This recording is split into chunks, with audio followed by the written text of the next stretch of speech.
မကွေးတိုင်းစလင်းမြို့နယ်မှာအကြမ်းဖက်စစ်တပ်ကလုံမဲ့ရွေးကောက်ပွဲအတူကြီးအတွက်မဲစင်းစစ်ဆေးပြီးပြန်လာတဲ့စစ်ကား2စီးကိုဒေါ်လာရင်းတပ်တွေကကြားဖြတ်တက်ခတ်မှုအတွင်းစစ်တပ်ဘက်ကအရာရှိဗိုလ်တအုပ်သေသွားပြီးတော့နောက်ထပ်စစ်သား3ဦးကပြင်းထန်ဒဏ်ရာရထားတယ်လို့ဒေါင်းစစ်အောင် LPDF ရဲ့တာဝန်ခံကိုထူးလေးကရန်ကုန်ခေတ်ကိုပြောပါတယ်။ဒါကတော့ဒီဇင်ဘာလ4ရက်နေ့ကပဲ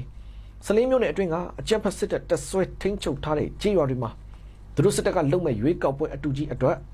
မဲစင်းစစ်ဆေးပြီးပြန်လာတဲ့စစ်သားတွေလိုက်ပါလာရစစ်ကား2စီးကိုဒေါ်လန်ရိတ်တပ်တွေကလမ်းကနေဖျက်အားပြမိုင်းတွေပါအုံပြုတ်ပြီးတော့ဝိုင်းဝန်းပစ်ခတ်တိုက်ခိုက်ခြင်းမှုခဲ့တယ်ဆိုပါတယ်။အဲ့ဒီလိုတိုက်ခိုက်မှုအတွင်းစစ်တပ်ဘက်ကရရှိဗိုလ်တအုပ်ကတော့သေသွားပြီးနောက်ထပ်စစ်သား3ဦးကပြင်းထန်ဒဏ်ရာရထားတဲ့အကြောင်းကိုသိထားရတဲ့အပြင်အဲ့ဒီစစ်ဗိုလ်ရဲ့မသားလောင်းကိုလည်းတိတ်တဆိတ်ပဲအာတုပချခဲ့ကြတဲ့အကြောင်းကိုပါသိထားရတယ်လို့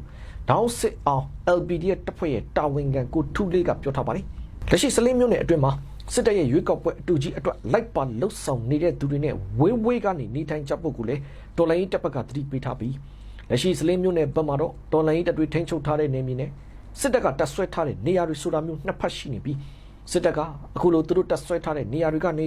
စစ်ကားနယ်ပဲဖြစ်ဖြစ်စစ်ကြောင်းနယ်ပဲဖြစ်ဖြစ်ထွက်လာတာနဲ့တော်လိုင်းတပ်တွေရဲ့နှီးပေါင်းစုံနဲ့တိုက်ခိုက်ချေမှုမှုကိုခံရတဲ့အခြေအနေဖြစ်တယ်လို့လည်းဒေတာတွင်သတင်းရင်းမြစ်ကပြောထားပါသေးတယ်ခင်ဗျ